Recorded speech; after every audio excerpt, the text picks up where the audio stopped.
think it's very important. I've said to you since Brexit that Northern Ireland, to me, was the absolute emblem of all the misunderstanding and all the misinformation.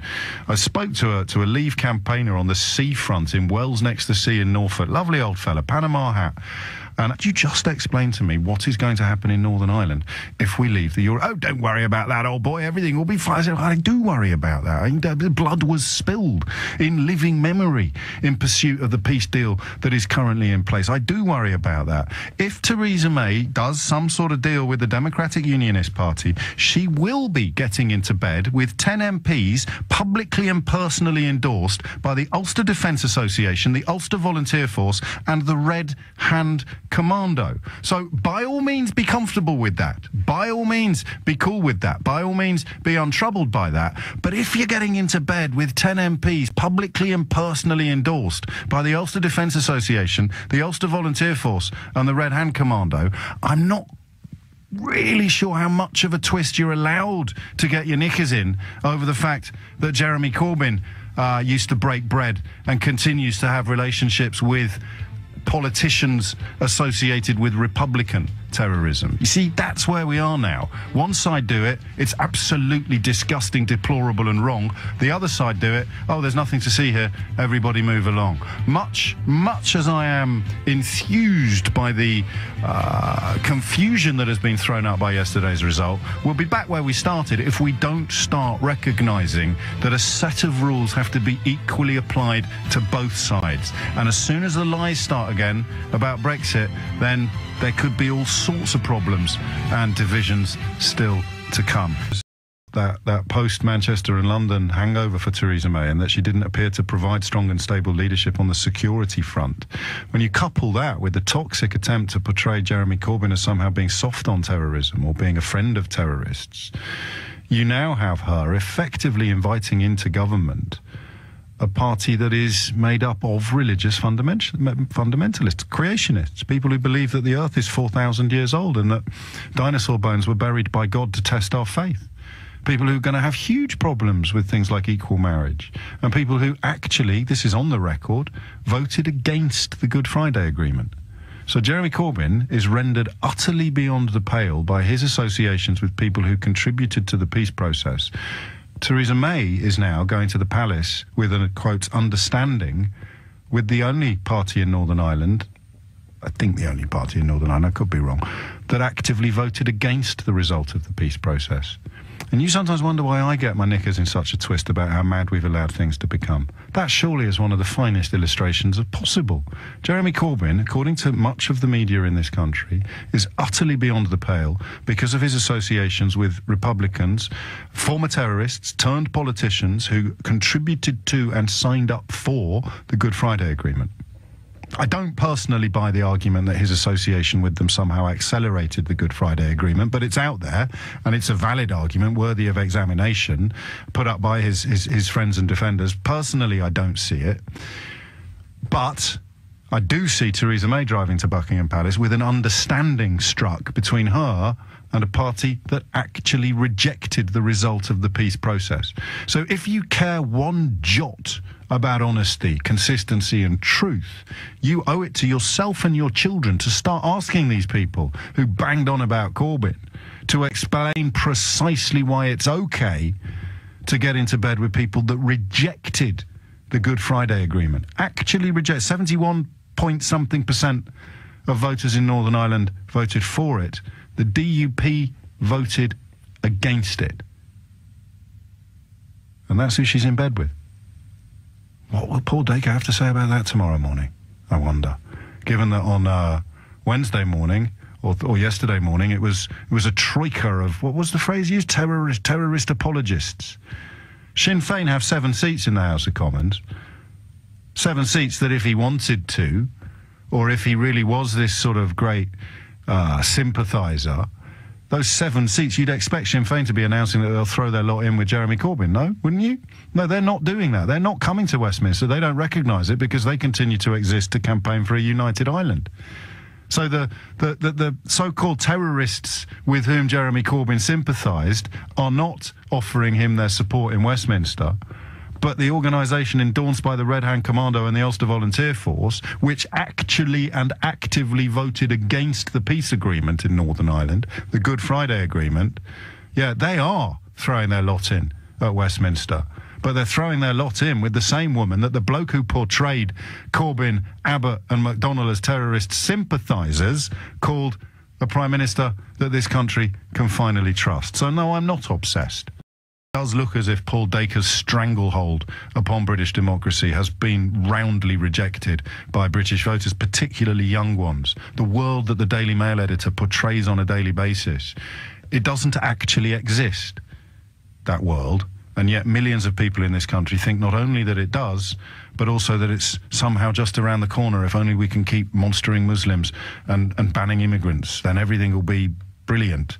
It doesn't exist. Do you know what they say about Dacre at the Daily Mail? They say it's remarkable that the soles on his shoes never show any signs of wear and tear because he never walks on anything but carpet, where he walks around telling everybody else what to do and explaining what the real world is like, even though he's never, ever stepped in it. Estate in Scotland, or Mews House in Kensington, or gated community in Weybridge, whichever of his homes he's currently staying in. To be fair to the fella, it's only the one in Scotland that takes tens of thousands of pounds every year in EU subsidies. And he never, ever sees anything that remotely resembles the reality that we inhabit. And if you go to the comment section of the Daily Mail website, and if you read the columnists in the Daily Mail, you will recognise that in huge swathes of the country also believe in the world that he depicts, despite none of them ever having lived in it. So it seems to me that something shifted there. The effort that went in to depicting Corbyn in that way, that vile, vicious way, would never, ever, ever apply to a Conservative. And this is where they can prove me wrong, because they can now go after the DUP's history of association with paramilitary forces in Northern Ireland. They can now go after these 10 Ulster Unionist MPs on a personal and a political level. They can go through the closets of these MPs who believe in things like creationism and the evilness of homosexuality, and they can dig and dig and dig and dig. And if there is an ounce, an iota, the vaguest scintilla of integrity in that office on Derry Street in Kensington, then these DUP MPs are about to get hauled over the coals in a way that you can't even begin to imagine. Because if Jeremy Corbyn is a terrorist sympathiser, what the hell do you call a political party that was endorsed by the Ulster Defence Association, by the, I can't even remember the name, is it the Combat, I'll get it for you, the Red Hand Commando, publicly and politically endorsed by the Red Hand Commando, the Ulster Volunteer Force, the Ulster Defence Association. But, ooh, Jeremy Corbyn once had a cup of tea with Gerry Adams. Democratic flaws that you describe become even more stark when you look at the number of people, the number of individual voters that deliver those 10 seats to the DUP. And the DUP, again, these are the things that this is what worries me, is that I know, because of the job that I do and the number of people on Twitter who send me useful stuff, I know within minutes of that being announced, I'm reminded, because I wouldn't have got it from the top of my head, that the DUP were opposed to the Good Friday Agreement. Correct. In Northern Ireland. I was reading, okay, I mean, not the DUP, but the paramilitaries that you were talking about supporting them. The UVF, the Red Hand Commando. Yeah, all of those boys. They're responsible for about 30%, and this is what I've told of Wikipedia, so it might be all right, yeah? But 30% of the total deaths, 48% of the total civilian deaths. So they're at least almost on par with the IRA for actually killing people who are not directly involved in the Troubles. But because those people, I'm guessing, were either affiliated to the IRA or maybe Catholic or not in the mainland UK, and they weren't bombing mainland Britain, then it's terrorism that doesn't bother us.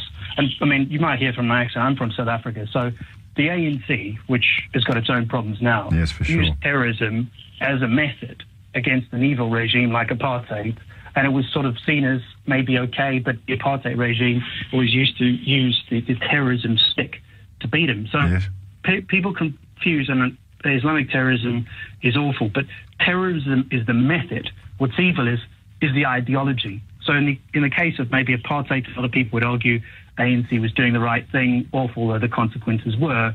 Clearly, a global caliphate is an awful idea. Even most Muslims would say it's an awful idea. Oh, for sure.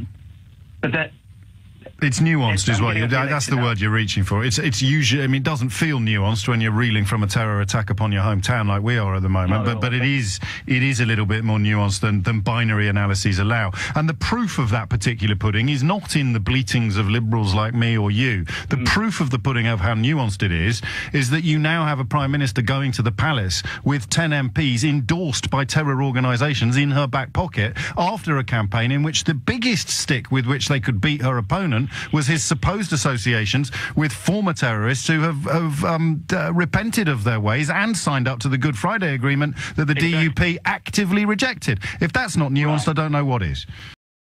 Theresa May is in 45 minutes' time, and you cannot stress this enough.